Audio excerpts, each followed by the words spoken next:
Witajcie towarzysze. Dziś chciałbym wam zadać jedno zasadnicze pytanie. Jak często myślicie o tym, jak system społeczno-ekonomiczny, w którym żyjecie, wpłynie na waszą przyszłość i przyszłość następnych pokoleń? Dziś pomówimy o tym, dlaczego antykapitalizm jest kołem ratunkowym dla planety.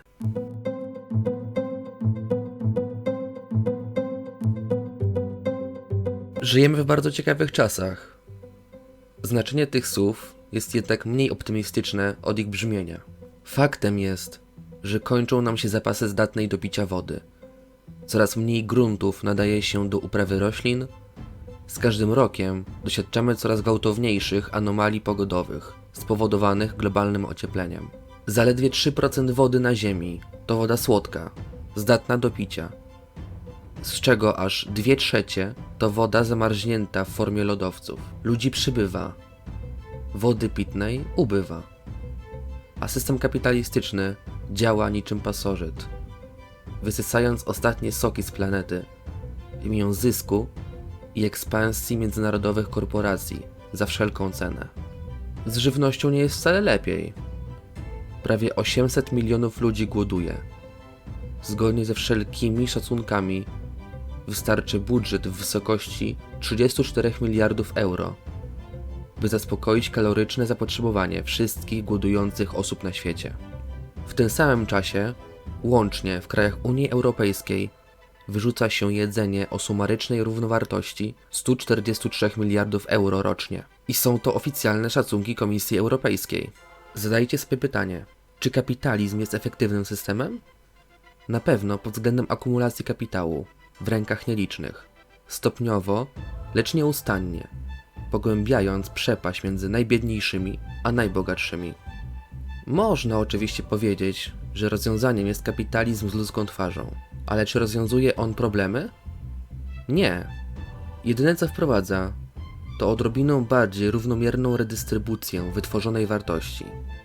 Dlatego też, żeby ocenić system społeczno-ekonomiczny, należy skupić się na dystrybucji pierwotnej, to znaczy ile dostajemy faktycznie na początku, ignorując moment redystrybucji bogactwa.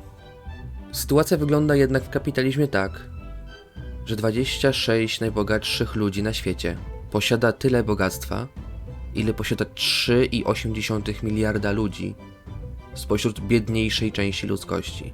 O ile standard życia na świecie statystycznie wzrasta, o tyle przepaść bogactwa jest coraz większa. Poza oczywistymi napięciami społecznymi, jakie to rodzi, powoduje to znacznie więcej niekorzystnych efektów.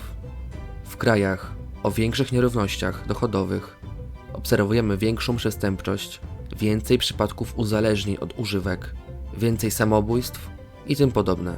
To jednak nie wszystko.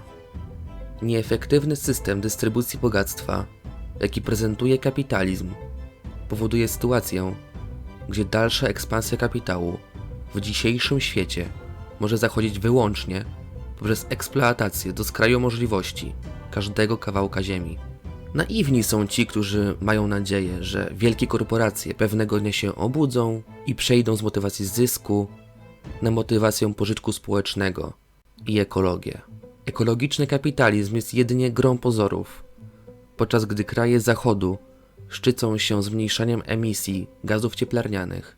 Fabryki zachodnich kapitalistów produkują coraz więcej tych gazów w Afryce, Azji i Ameryce Łacińskiej. Nie możemy zapomnieć, że klimat zmienia się globalnie, nie lokalnie. Postindustrializm, jaki dał nam kapitalizm, cały świat opłacił ofiarą skumulowania produkcji przemysłowej w krajach peryferyjnych. Ekologiczny kapitalizm to więc ekologia dla pierwszego świata, kosztem zwielokrotnienia zanieczyszczeń w krajach biednych. Ostatecznie jednak wszyscy za to zapłacimy, niezależnie czy żyjemy w Polsce, Norwegii czy w Indiach. Nie trzeba się interesować tematem, by zauważyć, że nasza planeta umiera. Nie jest to spowodowane czynnikami moralnymi, jak próbują sugerować niektóre organizacje i przedsiębiorcy. Kapitalizmu nie da się zmienić dobrym słowem, moralizatorskimi przemowami czy grożeniem palcem. To ten system doprowadził nas do sytuacji, w której jesteśmy dzisiaj. A sytuacja nie przedstawia się zbyt kolorowo. Coraz częściej mówi się o nowej kategorii imigrantów. o imigrantach klimatycznych, których niedługo zaczniemy obserwować.